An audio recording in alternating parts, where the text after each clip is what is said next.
بسم الله الرحمن الرحيم. ازيكم؟ يا رب تكونوا بخير. النهارده بعمل معاكم بقى القطايف بحشوه حلوه قوي قوي، حشوه زمان الطريقه الاصليه لحشوه القطايف هنعملها مع بعض. شكلها حلو كده زي ما انتم شايفين، لونها تحفه وكمان مقرمشه قوي قوي طريه من جوه. هتشوفوها دلوقتي وهكسر معاكم منها وهتشوفوا شكلها وطعمها بجد تحفه. هنحط لها الحشوه الاساسيه بتاعه القطايف، بس هحط عليها حاجه كده يمكن مش كتير عارفينها. بجد طعمها حلو قوي قوي، هتعجبكم. انا عامله كميه صغيره كده، بحب اعملها يعني يوم بيوم كده تخلص، واعمل غيرها. هقولك كمان ازاي تخزنيها في الفريزر تقعد معاكي كده بعد رمضان، لو جالك نفس كده عايزه تاكلي قطايف تلاقيها موجوده عندك. شكلها حلو، هي كمان احلى من كده، لونها احلى من كده كمان، بس الاضاءه هنا ما كانتش حلوه قوي.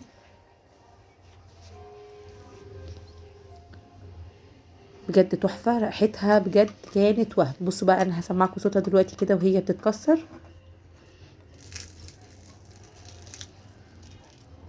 بصوا بقى الجمال والحلاوه، حشوتها بسيطه خالص خالص، وزي ما قلت لكم طريه قوي كده من جوه، وسكرها حلو قوي. انا ما بحبش اعمل حاجه مسكره زياده يعني، لا سكرها مظبوط قوي قوي قوي. طعمها تحفه. لو حابه بقى تشوفي الوصفه عملناها ازاي، يا ريت تتابعيني، تعملي لي متابعه وتدوسي تفعلي الجرس عشان يوصلك كل جديد احنا بنعمله. وطبعا اللايك، متنسيش اللايك لو عجبك الفيديو. حلوه قوي، وزي ما قلت لك انا بحب اعمل كده اليوم بيوم يعني، ما بحبش اعمل كميه كبيره، مع ان هي لما بتبات بتبقى حلوه قوي، بس لا انا بعملها كده مثلا على القد كده اللي بياكلها، بعمل له يعني اللي انتوا شايفينه دول الحبه الصغيره ده حوالي ربع كيلو. تخلص واجيب تاني يوم كده طازه بطازه، بتبقى حلوه قوي قوي.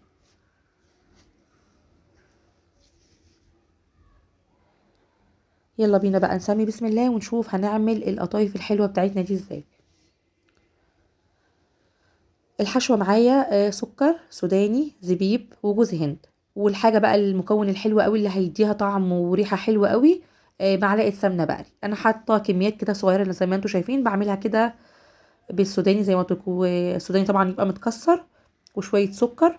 وما بزودش السكر كده زي ما انتم شايفين، انا بحب اخلي السكر بتاعها قليل يعني، ما بتبقاش مسكره قوي عشان تاكلي منها اكبر كميه يعني. انما لو مسكره هتلاقي نفسك مش عايزه تاكلي، مش هتكتري منها. تمام. الحشوه دي بقى الاساسيه بتاعه الكنافه او القطايف، دي بتبقى موجوده عندك بقى طول رمضان. فانا بعمل منها مثلا على قد يومين، اخد شويه كده زي ما انتم شايفين، عشان احنا هنحط عليها زي ما قلت لك سمنه، فما بفضلش ان انا احط عليها سمنه واشيلها في التلاجة. فخدت شويه كده على قد الربع اللي انا جايباه، ربع القطايف، وهحط عليها بقى زي ما قلت لك معلقه كده زي ما انتم شايفين من السمنه البقري او اي نوع سمنه، بس يعني يفضل ان هي تبقى سمنه بلدي لان هتدي طعم حلو قوي.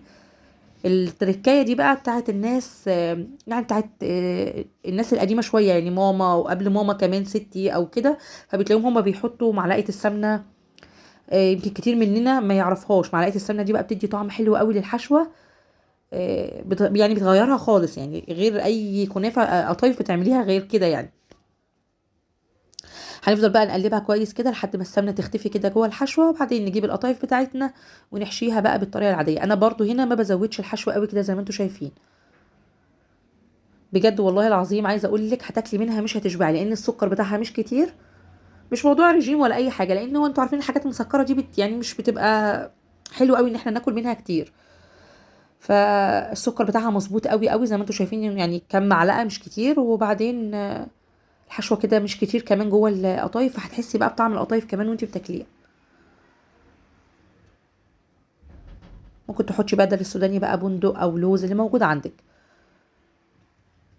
بس المهم وانتي بتقفليها بقى تتكي عليها كده عشان ما تتفتحش منك. وهقول لك على حاجه هتخلي شكلها حلو قوي كمان، وتبقي متاكده ان هي ما تفتحش منك ابدا في الزيت.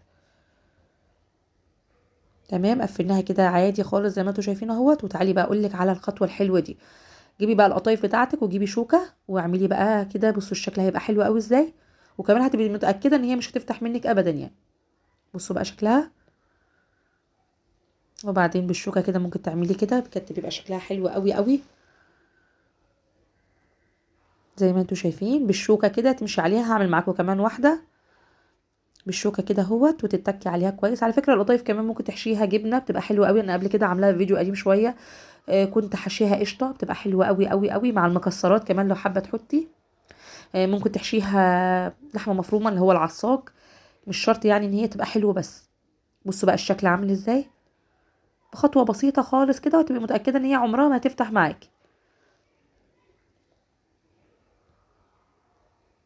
بصي احنا قفلناها هنا بايدينا على طول، بتلاقيها برضو بتلاقي فيه كده مكان ممكن يفتح منك، فبس بالحركه دي عمرها ما تفتح، وهتبقي متاكده ان انت بتقليها يعني عمرها ما تفتح منك جوه الزيت، والزيت بتاعك يفضل نضيف. تمام كده، سهله خالص وما تاخدش اي وقت، وكمان بتدي شكل حلو قوي للقطايف. وهقول لك بقى هنا لو عايزه تخزنيها هتعملي ايه وتخزنيها. بصوا الشكل حلو ازاي. في ده عندك الشكل ده وعندك الشكل ده، اللي يعجبك بقى اعمليه. لو حابه بقى ان انت هنا كنا خلصناها كلها، لو حابه بقى ان انت تخزنيها هتعملي ايه في كيس بعد ما تحشيها وتبقي متاكده خلاص ان انت يعني ده الحشو بتاعك تمام كده، تحطيها بقى في كيس كده عندك في الفريزر او في طبق وتحطيها جوه الفريزر، انما ما تشيليهاش، ما تبقاش محشيه وتشيليها، لان هتيجي تطلعيها هتلاقيها بتتكسر معاكي مش حلوه خالص، مش هتتقفل اصلا. بس انت لو عايزه تخزنيها يبقى هتعملي الطريقه اللي انا قلت لك عليها دي، تحشيها وكله تمام وتخزنيها بقى في الفريزر معاكي، هتقعد معاكي ان شاء الله يعني زي ما تحبي.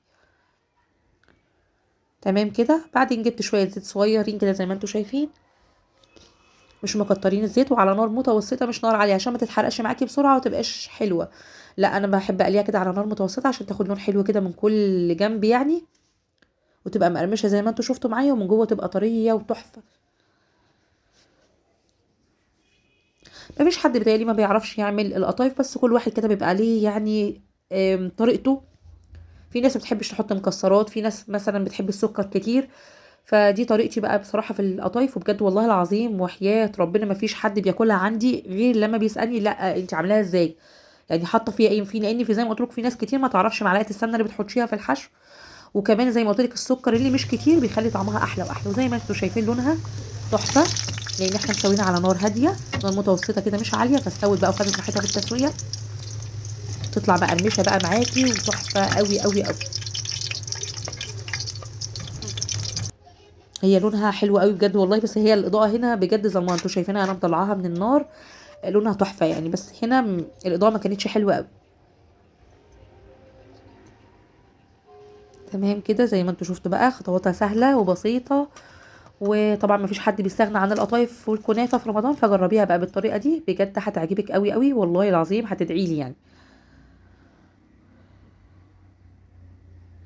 اتمنى بقى الفيديو النهارده يكون عجبكم، ولو عجبكم ما تنسوش اللايك، واللي مش مشترك عندي في القناه يا ريت يشترك ويفعل الجرس على الكل عشان يوصل لكل جديد احنا بنعمله.